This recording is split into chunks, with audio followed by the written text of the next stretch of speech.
Okay, now, Stephen, okay, I'm happy to move this option C. And What are we up to? number, I'm happy to move this option C, and the sector is Kelly. Far away. Good morning, everyone. Afternoon, sorry. Good evening. And welcome. So I'm here with Mansour, our PT engineer. As you know, we did the trial of the Manchester Street bus gates and turning the lamps off to see if there's any impact. We had Abley consultants undertake some data analysis post review or post trial. And that analysis showed that there was a minor benefit for northbound buses in terms of PT reliability and journey time benefits, and only a minor negative impact on general traffic. So in summary, the bus gates make a minor benefit with only a very minor disbenefit to vehicles. So what we're proposing here as our preferred option is adding it in detectors so that the bus gates only operate when there's buses waiting in the bus stops there. So if you need any other info, happy to answer any questions. We have some questions. Tyler and then Mel. I know, I was just happy to foreshadow B, but I'm just So you want to go B? Is that right? the staff preferential option. Set the detectors. Yep. How much are the detectors, please? Off the top of your head. 10K. 10K? Yep. Right. Okay. Same cost as option C. But if we go ahead and look at it as a whole thing, there's a very good chance in my head that blimp outside the church could vanish, and that means you won't need the bus pads, because the bus will be able to move straight up to the traffic lights and have a green B, so it goes ahead of everyone else. Yeah, potentially more work would be needed to determine that, but at a high level, if we were to provide PT priority at the actual intersection, as one of the sketches shows, that should provide better PT priority through the whole area. One of the things we would note is that ideally we could doing a whole review of the whole of Manchester Street, and just make sure that we are achieving the best benefits for buses along there that we can, whilst minimising disruptions of general traffic at the same time. Okay. So in the one that I'm suggesting, option C, even B and C, that covers up the lights. Not. Option B, that's the. I just want the lights out. Yeah, okay, so that's what I'm aiming towards. That'd be option C. C. Yeah, but they just get covered with a bag and look ugly for a while. And see. Feel free. Because it works. Sorry, just to follow on to what Sarah said, cover them up. Yep. And then you do the work. And then it could be at a later date, once you've done the work, and say, right, these this could come out. So if you were to go with option C, we would, like you said, bag the signals up, and over a 6-month period, we would do a more detailed trial, work closely with ECAN and other partners, and then as part of that, we could also do some consultation, informal consultation, and then come back to you for a decision. And that decision could be to remove the gate permanently, to keep the gate, or look at the other options that we'd have considered during that time. Okay. Yep, no, that's fine. But when we had the, so I'm taking it, when we had the short time that we had the over them, it didn't, according to that report, it didn't really cause any grief because people were letting the buses in anyway. Correct. So for the sake of spending 10 grand each side of the, So Tyler, do you have another question? Yeah, far away, mate. Hey guys. Quite often we have cars that go through Manchester when there's no buses and there's a red light at the bus gate. With option B, will it be green until the bus is actually approaching? That's the intention, yeah. Love it. Sweet. It's just the majority knew that. And the carriageway along all of Manchester Street, the review, could that be included in this resolution here? It would be, yes. Great. So it is going to be great. Yeah, just confirming. Great, thank you. The multiple resolutions at the start. One of them is, as elected members, locking in that Manchester Street is a PT corridor, and we all recognise it as that. The other one there is to lock in that we want to come back and go on for Manchester Street. Great. Yeah, there's no argument that it's legally.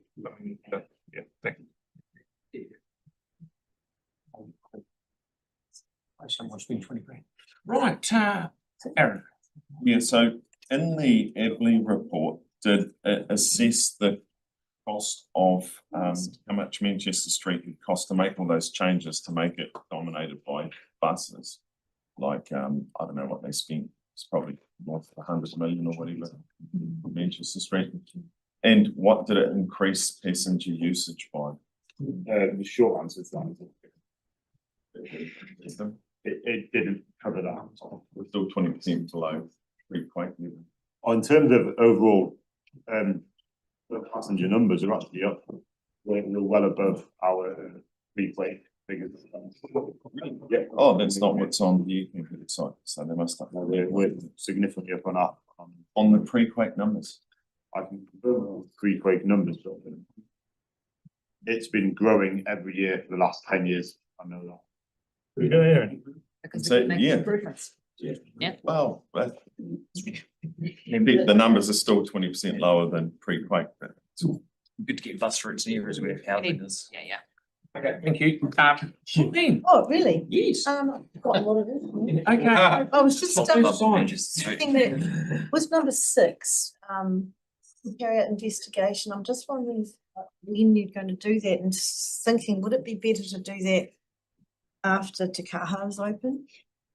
And because then you're doing it once, it's going to be a whole impact. And I think, you know, we've just gone through all the roadworks on both Barbados and Madras, which had an effect on Manchester as well. If we wait for Te Kaha, then we might have a better picture. So rather than doing it again after that, we know already that putting the bags over made it better. The detectors will do a very similar thing. So, you know, I think let's just do this investigation later on. What's your view on that? Through the chair, there would be some merit in that, but at the same time, the options that we would potentially look at would be looking to try and make benefits for buses regardless of the impact of Te Kaha. And by making benefits to buses, the measures that we'd be looking at would actually improve traffic flow for general cars as well. So if traffic flows did change due to Te Kaha, the impact would be the same. It'd be an improvement for them regardless.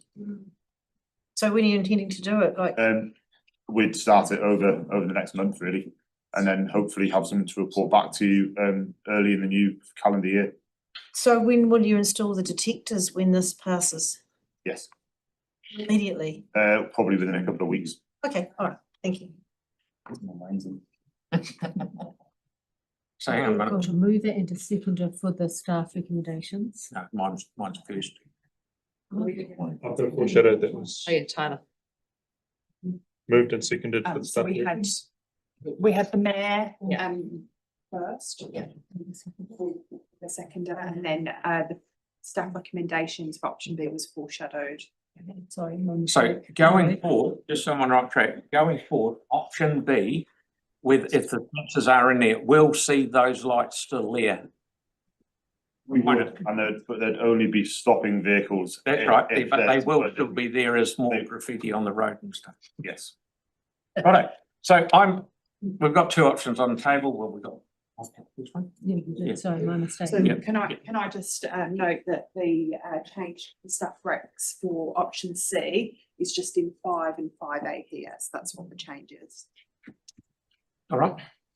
So this is to do options. Sorry, Pauline. No debate, that's right. Oh, yeah, far away. Oh, So I had a question as well. you want to go first or just last? First, okay. Yeah. So this is the only reason I want option C, this is debating. The only reason I want option C, I cannot understand for a minute it's going to take $3,000 to disconnect and cover up the lanterns. The system worked very well for 3 weeks. I actually went on Facebook and said to people, if you want these bus gates out of here, let the bus in. And it seemed, in my view, the odd time that I went down there, it did work. And that if people have got if they can actually be nice to bus drivers, I know it's like being a truck driver, not being able to get them. Bus drivers, let them in, and everyone on the streets is happy. So I can't see any sense spending 10 grand to put in the implement the detection stuff when it worked all right before.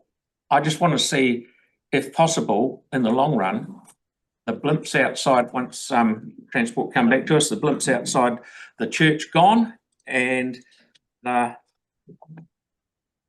traffic lights in the middle of the road missing altogether, because it makes it far easier for people to get up and down the road. People you talk, not a lot of people talk to, but the people I do talk to, they say they avoid Manchester Street, they avoid the city because of Manchester Street. I want to make it easy for people walking, cycling, busing, whatever, to have a good experience to come into town. Manchester Street is, in my view, an absolute shambles. Whether the buses should be on the left-hand side of the road all the way down instead of having to pull out into the centre and then have to go back into the bus stops, it's just what Transport is suggesting, and having a look from end to end, and it won't be end-to-end changes, but it will. We've got to look at it, because just because we came up with it after the earthquake and thought it was a good idea then, doesn't necessarily mean to say it's a good idea now, because things change, a la Takaha, with more traffic. So that's why I am pushing for option C. Thank you. Pauline. Thank you, and I respectfully disagree with everything you've said. Look, I think that accessible city was a plan, is a plan, thinking of our future. So I reckon the whole thing was a little bit early. We didn't have the number of buses and the whole, future that we're going to is coming at us. I think we'd be remiss if we looked at taking out the gates and the lights right now. I think to put the detectors in is the solution. Because, I mean, how often have we sat there mystified at a red light, and nothing's happening, and it was pretty bizarre, and people would question, why am I doing this? Why am I sitting here? A detector will solve that. A detector will solve everything. To go ahead and undo what we've done, I think would be wrong. And don't forget that ECAN is really focused on increasing bus numbers and frequency. They've seen 25% increase in passengers already in the last year. Christchurch will become a city of bus users. It will. Might not be you, it might not be you, but it will be a lot of people. Or it might be you. I don't know. Haven't you got something else to say? So I really urge people to vote for the staff recommendation here, and vote for the detectives to go in, and we'll get the rest of the survey done, and we'll make a decision then. But please support the staff recommendation and not option C that there seems to be favouring for some ridiculous reason. Respectfully. Tyler, then Sarah, then Tyrone, then Yanni. No, I'll keep it short. You've got two choices: either put some bags on lights, or create better traffic flow for buses and cars and everyday pedestrians. To be honest, this should have been done years ago, having those detectors. For those that every one of us probably would have driven down Manchester Street, and it's an absolute doozy. You're sitting at the lights thinking, what the heck am I doing here? There's no one around. 10 p.m. at night, red light, middle of the bus gate. So I think this will just improve it. And this is just common sense prevailing. And it's a good use of ratepayer money, making sure that traffic's flowing. So I implore for you guys to think pragmatically here, and go for the staff recommended option, which is going to be a more long-term use of Manchester Street, particularly after the review that's happening, including the use of Te Kaha and all of those users there. Kia ora. This one's going to be easy. Sarah? Kia ora. We've still got, for all that we've got a pretty new city, we've still got what is basically a, 1970s transport system with basic traffic lights and, boxes with bits and pieces in them. Many of them are quite old. This is, amongst other things that we've done in the last sort of decade or so, the start of turning our transport system into a much smarter one. Where if we're starting to put in detectors and all of those kind of things and upgrading infrastructure, we can help traffic flow, we can help pedestrians, help bikes, all of those kind of things. The most loved piece of infrastructure by people who bike around our city are the detectors in the ground ahead of the traffic lights, so that you don't have to stop on your bike and wait. That's smart technology that other cities in our country, doing that on our road space, and having smarter things like this to enable buses. It just makes sense. In the scheme of things, it's a small amount of money, much smaller, for example, than ripping out a cycleway and turning it into a shared path with there being no complaints. Yeah, I think it's worth it. Okay. Tyrone, you there, buddy? Kia ora. Hello. Thank you.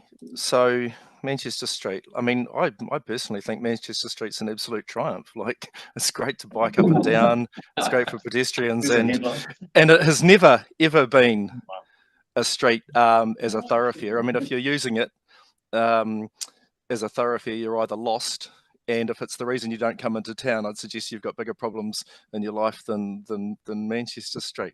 I mean, it's literally famous for slow moving traffic in Christchurch, Manchester Street, and no, I think it's a brilliant street. So I support the staff rec. I mean, it's got Christchurch's most thriving bar on it. It's a haven for pedestrians and people milling around, and I just think it's moving in the right direction, and happy to support Time's up. Rec.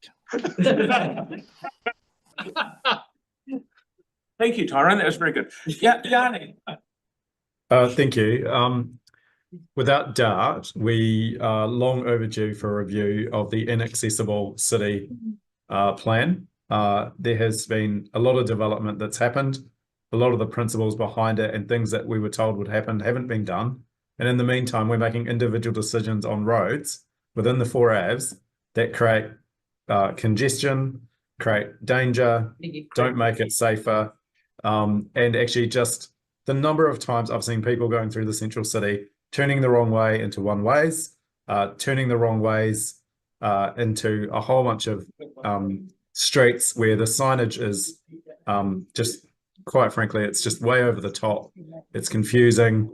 And Manchester Street, I think, is a really good example of where things have just been completely over-designed and over-engineered to a point where actually it just creates confusion for people. So I've talked to bus drivers who get delayed on Manchester Street, and we were supposed to have that street as a way to increase the journey time of public transport. Like, yeah, in my view, we shouldn't be spending a cent on Manchester Street. We should actually be waiting for Te Kaha to open. We should be doing a review of what the traffic impacts will be with all the other things that have been done, and then coming up with some better solutions to improve the public transport, the safety, and the driving through the central city. But at the moment, it's a complete shambles. It's a complete mess. I don't support spending any money on this. We need to spend more time reviewing, because you can't just make changes to Manchester Street and then not recognise what impact that has on other streets like Hereford and Gloucester and a whole bunch of other ones that we've tinkered around the edges on. So appreciate getting the report, but I just think we should save the money. So I support option A, and hopefully that can tie into the accessible city plan review that I've been told by staff is being done. Thank you. Done for free? No option A.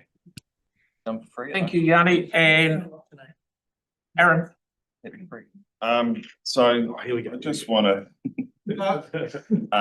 touch on a couple of points that some of my fellow councillors have celebrated with Manchester, the triumph that is Manchester Street. They must mean a Triumph Herald, because that's something no one wants. I used to have a Triumph Herald, actually. Manchester Street, there's an aerial photo here taken midday, and there's literally on 4 corners, 1 person. If that's an inner city triumph anywhere in the world, you're deluded. A blind person could see more people than that in here. There's literally 3 cars on the road, 1 bus, and no people. That's an inner city. That's a failure. If we've spent tens, if not hundreds of millions of dollars to bring people into the inner city, that photo sells it in a nutshell. And I know I'm a popularist, but a popularist represents the majority view of people across the city, and the majority view of those people by thousands when they, is populist. Yeah, No, you're getting Let them mixed up. vote. my English was never good because I left school young. Yeah, now That's fine. I'm here now. I got here because there was no one left in Harewood to run. So my point is that we've spent all that money to try and bring people to the inner city and have failed. People overwhelmingly on John McDonald's show. Yes, it's John McDonald's show, but he has all the callers on the days that this was raised were just against the design. People of Christchurch, by and large, hate the design of Manchester Street. So if you want to keep celebrating that, at least the polls open in a few weeks and the people of Christchurch will either agree or disagree with you on your celebration of Manchester Street. But it has been a failure. Yanni's right. He's not always right. He's often quite left. But today, he's got his foot in the right camp. So for that, I will be supporting the Mayor's what I'd call pragmatic solution to this, and just helping to get the traffic flow along Manchester Street. Because I don't know, I've checked the last few nights lately, and there's no reason to drive slowly on Manchester Street anymore. I'll leave it there. Samuel, Let's leave that. and then we'll get into it. I certainly agree with what Aaron has said, as you would expect. I guess the only point I make is that if the Mayor's one doesn't pass, can we pass Tyler's one, because it still keeps traffic flowing. So the Mayor's one obviously doesn't cost, which is good, running the trial out till after the election. But secondly, if it isn't, can we pass that? Because I'd hate to, I would hate to Do nothing. do nothing and end up back. Because I agree, Manchester Street is a shambles, but let's just not, throw the baby out with the bathwater. Okay, and me lastly, because I moved it. It's good debate, it's good questions. One thing I do worry about, and Sarah brought it up, which is good, about the sensors in some of the bike lanes. Some of those sensors drive people nuts because for some reason they say there's a bike there. The light for people to turn left can't go because it's red, and the bike one is green, but there's no bike. They're not reading it correctly. That just infuriates people. And if the same thing happened with some of these bus ones and it sort of malfunctioned, would read something wrong or whatever, that's a bit of a shambles. I'd like to see in some cases the bike ones, say down St Ephrata Street, for example, have it that the bike person pulls up and actually presses the button, and then you know that there's a bike there and it will go. I'd have no problem with the separated light for the bike, but anyway, that's besides the point. It's not for the just a bit of a yarn. No, what I'm saying is not all sensors are equal. Not all sense. Right, so I'm putting my one, which I'm thinking may not quite know. Right? Hey, live in hope. Common sense. I'm putting option C. Is that right, Sam? Shouldn't stop you putting forward. Yeah. As on the screen. Option C. All those in favour? Against? No. That's carried unanimous. No, We do the full. show of hands is fine. All those in favour of my wonderful option C? Online. Back?